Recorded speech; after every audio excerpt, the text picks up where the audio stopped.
And we're back in the Stone Creek Kitchen with Anthony Serrano, the owner of El Palacio Restaurant Cantina in Chandler, and he has gotten things whipping and boiling and sprinkling and freezing, and it's all going to come together in one delicious bite of goodness for nachos that are for desserts.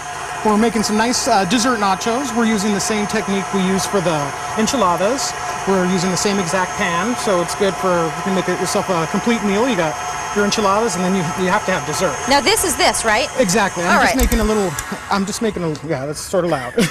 Then we're going to go with this. I'm making a little whipped cream right there. So, and we're going to provide some information on how people can kind of whip this up in their own home, but really, any old recipe, I mean, whipped cream is whipped cream is whipped cream. Yeah, it's just a standard little whipped cream recipe. And I love how light and fluffy it is over here. Now, you're using two different types. What are you doing? I have a chocolate tortilla, which you could probably find at Food City or one of the other purveyors. I did not even know there was such a thing. Well, we call them dessert nachos at our restaurant, but they're buñuelos, as you were telling me your grandma used to make them. Yes, she used to make us go out on New Year's Eve, and it was extremely cold, and we'd have to sit out there because the cinnamon sugar that we're going to sprinkle would get all over her kitchen floor. So we would be shivering outside, but we didn't care because these were so good. So all we're doing is we're frying the tortilla in the oil. Then we're going to dry it, and then we're putting it in the cinnamon sugar. Then we're tossing it in our cinnamon sugar, and then we're just putting it on here. Now this plate's pretty warm.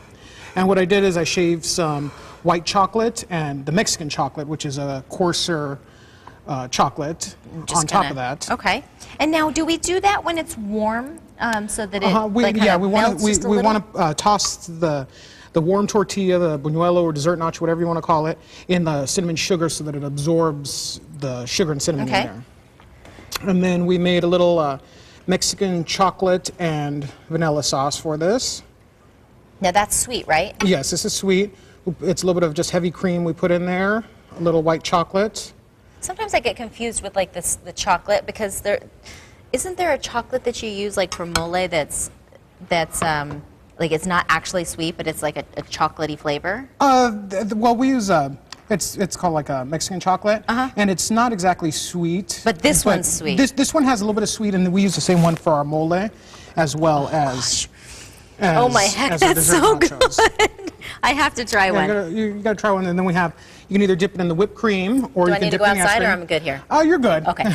It's your kitchen, so you can make a mess. Oh my heavens. Okay, I got to give you the floor. Just tell me how I can get out to you to enjoy our fantastic restaurant. We're off the Santan 202 on Gilbert Road. We're having our Mexican Independence Day Festival tomorrow. It starts at 2 p.m. and we're going till 8. We'll have our wonderful Mariachis here. We'll have Florico dancers. We'll have a bunch of other vendors. We'll be having 10 of our salsas there. We'll have a nice little salsa bar. Will your mom be there? She will be there. I have to go out because I want to meet her. She will. She's a big fan of yours. So I'm a big fan of hers now. Hi. More information and recipes are going to be on Sonoran Living. These are incredible. Oh, thank you. Anthony, it's always so good to see you. Take it away.